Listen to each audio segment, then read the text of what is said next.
தொழுகை நோன்பை போல ஜகாத்துமும் ஒரு இபாதத் வணக்கம் ஆகும். தொழுகை நோன்பு உடல் சார்ந்த வணக்கம் என்றால் ஜகாத் என்பது பொருள் சார்ந்த வணக்கம். திருக்குரானில் சுமார் 20க்கும் மேற்பட்ட இடங்களில் தொழுகையுடன் ஜகாத்தை இணைத்து கூறப்பட்டுள்ளது. நபி அவர்களிடம் இஸ்லாமிய கடமைகளை பற்றி கேட்கும் போதெல்லாம் தொழுகைக்கு பிறகு ஜகாத்தை கூறியுள்ளார்கள். நபியின் மரணத்திற்கு பிறகு சிலர் ஜகாத் கொடுக்க மறுத்த போது முதல் கலீபா அபூபக்கர் ரலியல்லாஹு அன்ஹு அவர்கள் தொழுகையையும் ஜகாத்தையும் பிரித்து பார்க்கும் பிரிவினைவாதிகளை சும்மா விட மாட்டேன் என கூறினார்கள்.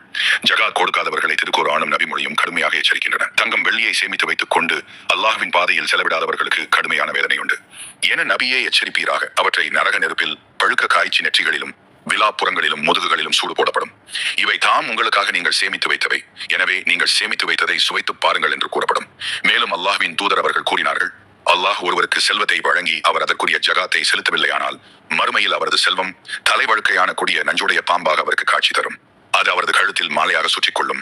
பிறகு அந்த பாம்பு அவரது தாடைகளை பிடித்துக் கொண்டு நான் தான் உனது செல்வம், நான் தான் உனது கருவூலம் என்று கூறும் என நபி அவர்கள் கூறிவிட்டு பின்வரும் வசனத்தை ஓதி காட்டினார்கள்.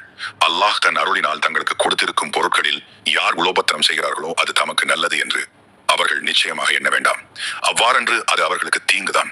அவர்கள் உலோபத்தனத்தால் சேர்த்து வைத்த பொருட்கள் எல்லாம் மறுமையில் அவர்கள் கழுத்தில் அரிகண்டமாக போடப்படும். வானங்கள் பூமி ஆகியவற்றில் இருக்கும் அனைத்துக்கும் அனந்தர பாத்தியதை அல்லாஹுக்கே உரியதாகும். அல்லாஹ் நீங்கள் செய்பவற்றை எல்லாம் அறிகிறான். இந்த எச்சரிக்கையை மனதில் கொண்டு ஜகாத் கொடுக்க கடமைப்பட்டோர் உடனே கொடுத்து விடுங்கள் இன்ஷா அல்லாஹ்.